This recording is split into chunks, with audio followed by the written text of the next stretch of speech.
Mikel, congrats on the win, a great night. Was the only disappointment that you didn't kill the game off? You just felt as if the game was still alive? Yes, absolutely. Especially the way we played the first half. How determined, how brave we were, the quality that we showed against this kind of opponent to be so dominant, score the 2 goals. And then we wanted a different second half probably, continue to be that dominant and with the ball to be a bit more composed than we were. We had 3 big chances to score the third one and probably that would have killed the game. It didn't, by credit to them as well, and the changes that they made, the adaptations that they make, and they forced us to play again in a different area of the pitch that obviously we had more problems as well after to win territory and to continue to play in the way we did the first half. And Havertz, when he's in this form, is he really unstoppable, just the way he's so powerful in the air? So powerful, but as well he's so intelligent, the way he occupies the spaces, the way he glides everything together, his work ethic. And now he's around the box and you have the feeling that he's going to score a goal. The goal was superb. I think overall the performance was really good as well from him. So really pleased with that. Is Julian Timber okay? Because it was a surprise when he came off after playing so well in the first half. Yeah, he was unbelievable in the first half, but he felt something muscular and he wasn't certain. So I didn't want to take any risks. He's been out for a year. He's played a lot of minutes, probably more minutes than we wanted in the last few weeks, and we have to manage him. Mikel, when do you start looking at the 36-team league table? I mean, are you looking at it tonight, or is it still too early to kind of worry about that? It's too early, I think, as well. Everybody has to play a lot of different and difficult games, home and away. We have to adapt to that. We don't still know, how many points you need. The only thing you can focus on is to perform and try to win your own games. We've done tonight, and carry on doing it, and now focus on the Premier League. Do you feel there's the same sort of jeopardy and significance to these early round games as there was last season in the 4-team group? I don't know. We all want to be, at the very top, to play less games and to have, after the capacity to have better draws. It's going to be a long journey, I think. Mikel, Kai has just been on TV saying he thinks this is Arsenal's year. What do you think of that comment, and do you agree with him? Well, the players feel that we are in the right direction and they believe in what we do. It's a great sign. It's a night to be really happy because we play one of the best teams in the world for sure, and to be able to perform and win in the way that we did, I think it's a really good sign for the team. Obviously a chance to give Mikel Merino his debut tonight. How good was that, and how do you think he got on? Really good, because as I said, he joined us first session, he gets injured. He had only 1 session with us. He was ready. He was really willing to be part of it today, and obviously with the injuries and the changes that we had to make, we believe that he was the player that could help us in that phase, and I think he's done really well. George from BBC at the back. Mikel, hello. I just wondered, how do the players feel in terms of probably Champions League now and beating a team like PSG at home, and they were very streetwise in the way they saw the game out? What did you make of that? I think it raises the confidence, I think, and the belief that we can compete with any team at that level in European competitions, with European kind of games that are very different to the Premier League. And I think we showed a lot of maturity in the way that we played, but as well, I think we put our stamp in the way that we want to behave in Europe against top teams, and I really like that. Harry, to the back. Mikel, just a quick one on Riccardo Calafiori. We've seen your fullbacks invert into midfield for quite some time now. At times in the first half, it looked like he was playing like a number 10. Was that something you instructed him to do, or was that something he took on? Yes, he has the capacity to occupy different spaces. He's really comfortable with that. He's already done that in Italy, and that's why we signed him. First of all, because he's a great defender. He's got this presence, this energy, and this full commitment in the reaction that he does.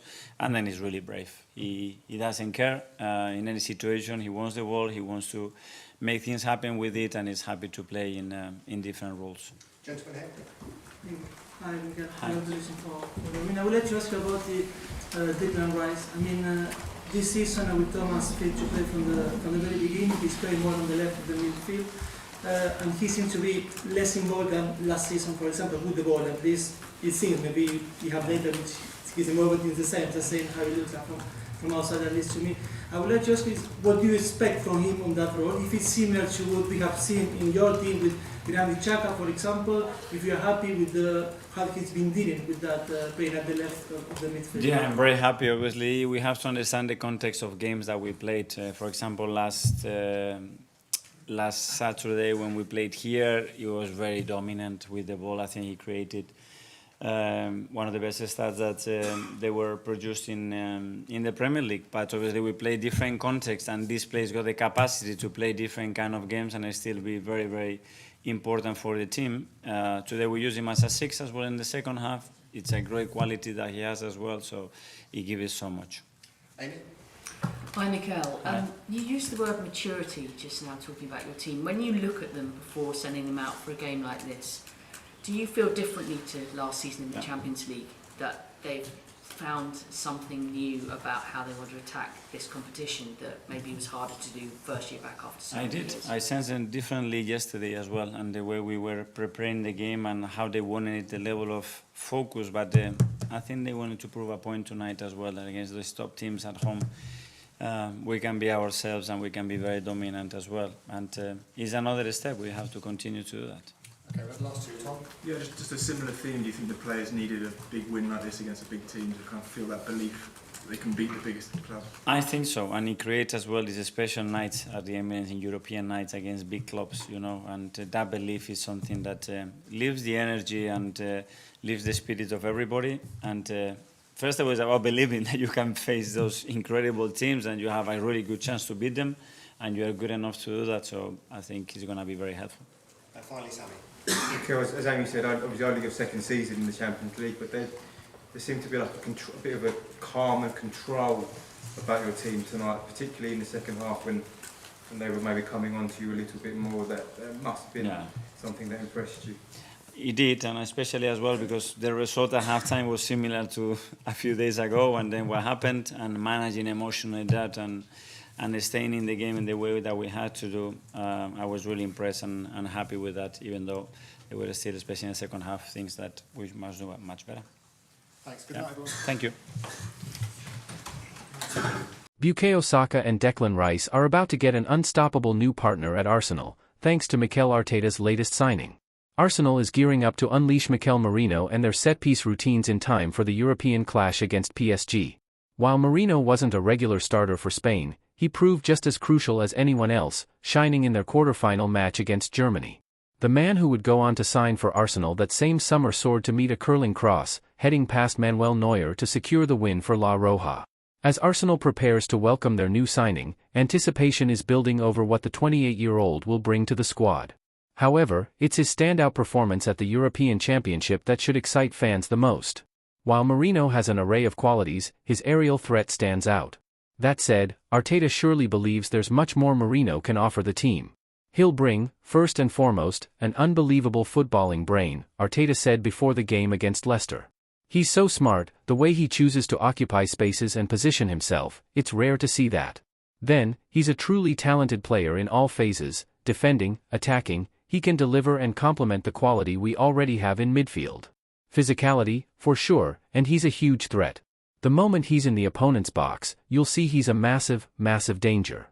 These final words hint at the high expectations Arteta has for his new recruit.